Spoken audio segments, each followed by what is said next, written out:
क्या नाम है आपका? मेरा नाम आजाद सिपाही है और मैं खियोरा कट्टी के दुर्गापुरा गांव में रहता हूँ। भैया आज ये जो बाढ़ पीड़ित राहत शिविर जो चल रहा है तो किसके माध्यम से चल रहा है? ये हमारा बाढ़ शिविर जब से दोबारा पहले आई थी इसके तो हम कैंप बनियापुर चौराहे पे लगाए थे। उसमें हमने डॉक्टरों को बुला के कैंप भी लगवाए थे और हम सेवाएं दे रहे हैं अपनी। और जब से दोबारा बाढ़ आई है फिर हमारा ये भोपालपुरा चौराहे पे शिविर लगा हुआ है।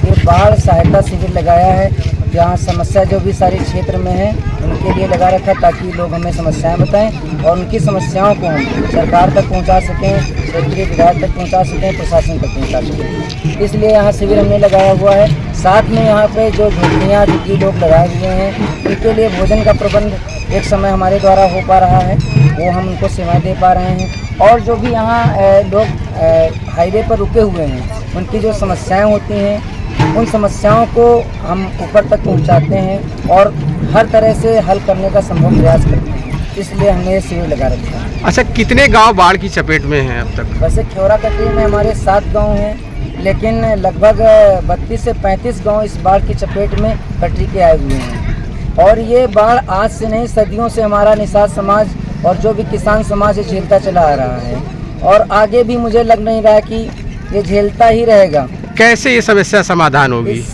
बाढ़ की समस्या का सिर्फ एक ही विकल्प है और दूसरा कोई विकल्प नहीं है, जनमांजर बांध। आज हमारे क्षेत्र में लगभग 2000 बीघा कट्टी कट चुकी है, जहां पे हमारे क्षेत्र का किसान अमरूद लगाया करता था और लाखों रुपए उससे कमाता था, उसका जीवन यापन अच्छा चलता था। आज 2000 बीघा कट्टी कट के वहाँ पे जलमग्न हो गई है, रेती हो गई, कुछ कर नहीं पा रहा है और कट्टी कटती चली आ रही है। अगर ऐसे ही रहा तो आने वाले 4 सालों में भगवान नीनपुरा गाँव पूरी तरह से तहस नहस हो जाएगा और आने वाले 10 साल में हमारा क्षेत्र का पूरा दुर्गापुरा, गिल्लीपुरा, मक्कापुरा, भगवान नीनपुरा, लक्ष्मणपुरा, ये बनियापुरा, दुर्गा, ये सारे गाँव कट जाएंगे और यहाँ जहाँ हम लोग बैठे हैं इस जगह से गंगा मैया चलेंगी, कुछ नहीं बचेगा और सारे घर बेघर हो जाएंगे। तो प्रशासन से क्या कहना चाहते हैं आप? मेरी सिर्फ एक ही मांग है प्रशासन से कि इस जनमार्जन बांध को, जो मार्जिनल बांध है उसको ही बंधवाए। उसी के द्वारा हम शायद किसानों का भला हो सकता है, इसके अलावा कोई दूसरा विकल्प नहीं है। तो मेरा सरकार से आग्रह है, हाथ जोड़ के आग्रह है, मेरी जनता के लिए, इस जनता को बचाने के लिए आप जनमार्जन बांध बनवाएं। उसी के मेरा योगी सरकार, इस समय योगी सरकार है, सुना है कि बहुत तेज़ी से योगी सरकार काम करती है। मेरा योगी महाराज से, मोदी बाबा से कहना है कि आप जो है जनमार्जन बांध हमारे यहाँ बनवा दीजिए, उसी से हमारी जनता का कल्याण हो पाएगा और तभी यहाँ की जनता बच पाएगी, अन्यथा इसके घर बेघर हो जाएंगे, उसका कोई सहारा नहीं बचेगा। अच्छा, इस समय जो प्रशासन से क्या सुविधा मिल रही है? प्रशासन से सुविधाएं शुरू से जब प्रशासन यहाँ पे शिविर लगा हुआ है, पहले तो शिविर ही नहीं लगा था, फिर शिविर लग पाया 2 दिनों में। मैं समय समय पर अपनी आवाज़ उठाता रहता हूँ अपने फेसबुक और चैनल के माध्यम से, और प्रेस आप लोगों के जैसे और भी पत्रकार महोदय हैं उनके माध्यम से अपनी आवाज़ उठाता रहता हूँ कि पहले शुरू में लाइट की व्यवस्था नहीं थी। मैंने लाइट के लिए बहुत प्रयास किया विधायक जी से, जो क्षेत्रीय विधायक हैं अमजीत सिंह सांगा जी हैं, और एसडीएम को भी मैंने फ़ोन किया था। तो लाइट फिर अब कल से लाइट यहाँ आना शुरू हुई है। मैंने यहाँ पे जो झुग्गी झोपड़ी बनाए हुए लगभग 500 से 1000 परिवार रह रहा है, उसके लिए मैंने तिरपाल के लिए बोला कि आप तिरपाल की व्यवस्था करिए। साथ में अभी कल 3 हादसे हुए हैं, यहाँ पर परमानेंट कोई एम्बुलेंस नहीं है। कल एक महिला प्रसव के लिए उसको जाना था तो कोई व्यवस्था नहीं थी।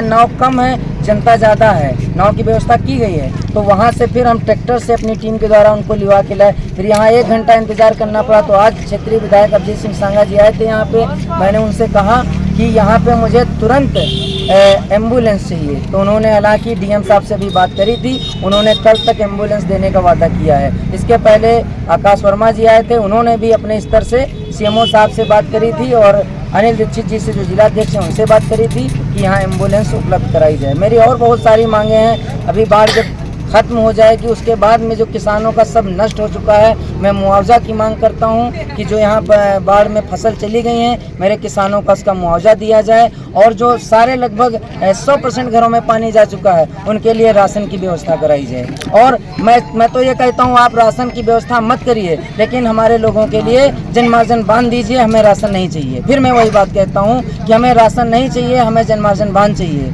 लेकिन अभी तत्काल के लिए जो लोग बहुत गरीब हैं, बेघर हो गए, क्योंकि जनमार्जन बांध अभी तुरंत में नहीं बन सकता, उसमें समय लगेगा।